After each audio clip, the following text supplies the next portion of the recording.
issued a stark warning to the U.S. if it fails to provide more assistance. Let's watch.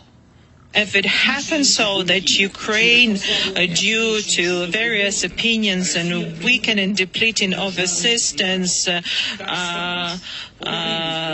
loses, Russia is going to enter Baltic states, NATO member states, and then the U.S. will have to send their sons and daughters exactly the same way as we are sending their sons and daughters to war, and they will have to fight because it's NATO that we're talking about, and they will be dying, God forbid, because it's a horrible thing. Meanwhile, Pentagon officials went before two House committees on Tuesday to testify on U.S. military assistance to the war-torn country. Lawmakers grilled the officials about how they're monitoring U.S. arms and weapons sent to Ukraine. Some members have been vocal that Congress will not be used to write blank checks. That funding needs to be justified in detail for it to continue.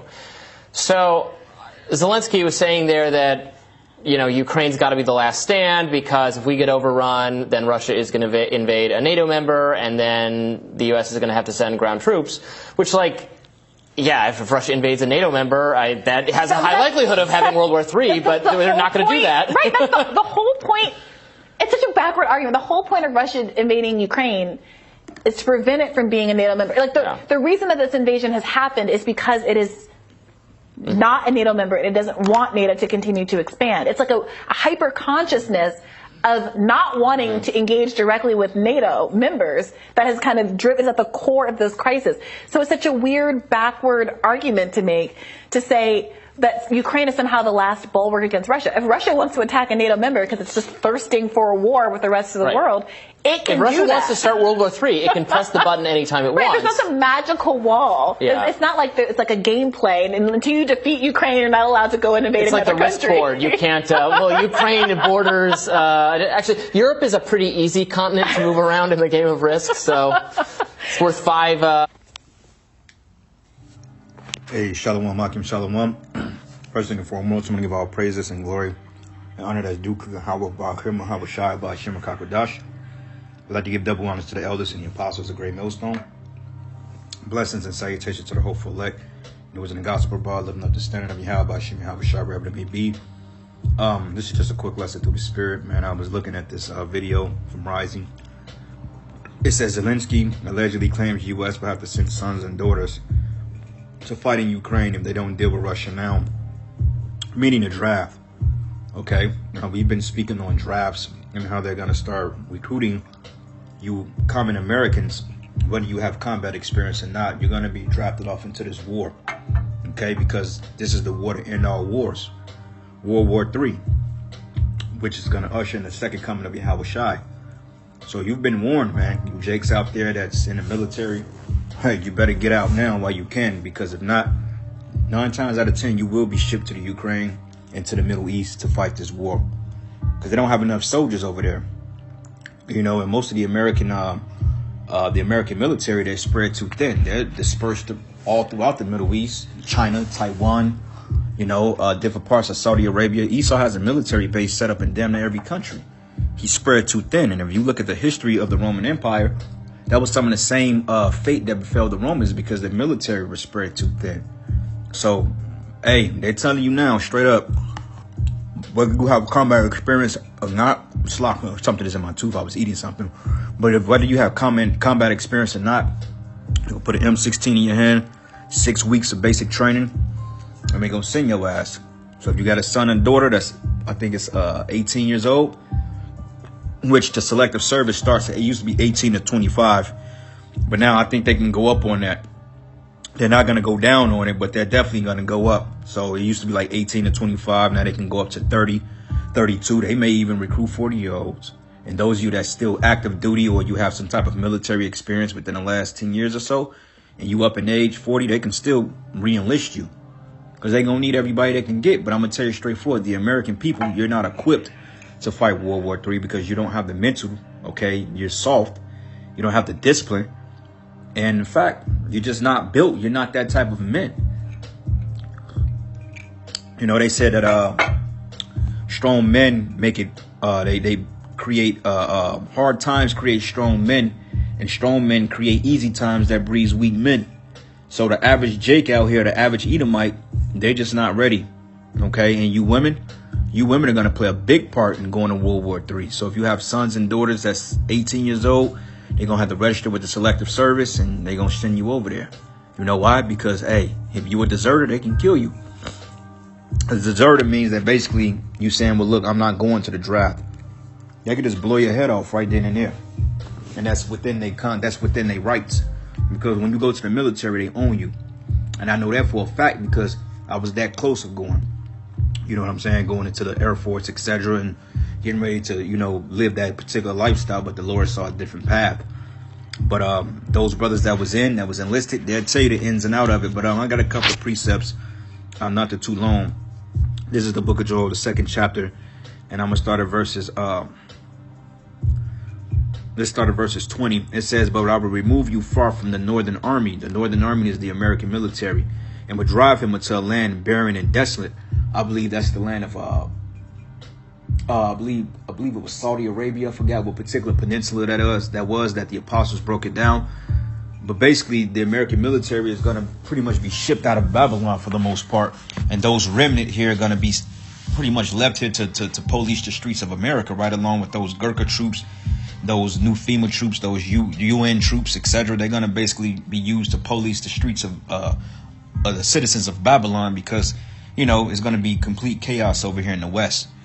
But it says, and to him of a land barren and desolate, and his face towards the east sea, and his hinder part towards the utmost sea, and his stink should come up, and his ill savor should come up, because he have done great things. Because there's going to be a lot of death over there in the Middle East. Like, I forgot what military that was. I don't know if it was the Russians or North Korea, but I believe March 1st they did like a so-called draft, or they was doing like a re-enlisting or something like that. I read it like about a month ago. I believe it was North Korea, if I'm not mistaken. But basically, they're reinstating a draft because these leaders, they know that World War III is on the cusp of breaking out, which technically we are already on it. We already in it, you know. So anyway, next precept here. And like I said, this wasn't meant to be a long lesson, but this is the book of Joel 3. And I'm going to start at verses 9. It says, proclaim ye this among the Gentiles and prepare war. Okay, prepare war. And we're seeing a war from Ukraine. What? It's been a year already, you know, come and gone. And all of a sudden this shit is escalating. Putin is talking about using nuclear weapons. North Korea is broadcasting their nuclear artillery. You know, and you Babylonians, man, only thing you care about is getting drunk, high, and you all into the fucking social media, into twerking and being thoughts and being niggas in the streets. You ain't thinking about World War III, man. Okay, because the Spirit of the Lord is not dealing with you.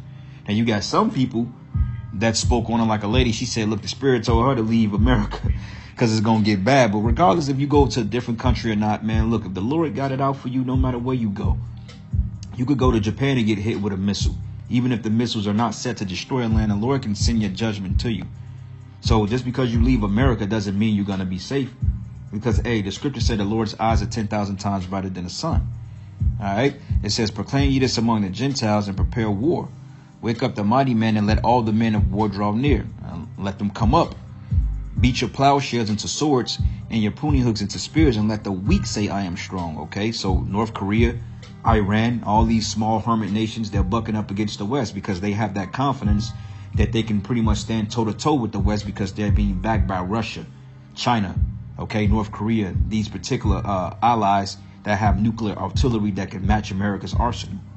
So they're not really worried about it. They're like, oh, look, man, we can take you now. Versus 20, 30 years ago, they wouldn't think twice about bucking up against Babylon because America was pretty much the pinnacle of fear. OK, when you thought of America, that should put fear in your heart because what they did in World War II, that atom bomb, that stopped the world. People was like, oh, shit, we ain't messing with the white man. And ever since then, the so-called white man has had his way. But gradually after World War II, going into the Gulf War, the Cold War, which shortly commenced thereafter, pretty much, Esau was losing power because the scripture said the third woe coming quickly. But it says, and assemble yourselves and come, all ye heathen, and gather yourselves together round about, and thither cause thy mighty ones to come down, O Lord, man. Okay, so this is World War III. Let the heathen be awakened and come up to the valley of Jehoshaphat, which that's the Middle East. Okay, Jehoshaphat going into Yahweh Shaphat, the Lord's judgment, the war of Armageddon. It says, for there I was sit to judge all the heathen round about. Now, when you look at what they call the Fertile Crescent, okay, the beginning of all things, where life began, that's where this war is going to be. Where everything began is where it's going to end on this side. You know, the Lord got the ultimate climax within that Middle Eastern region between, you know, Saudi Arabia, Israel, you know, in that particular land in the Middle East. The Lord is going to bring an end, and he's going to judge all those nations there to set up the kingdom of heaven. Okay.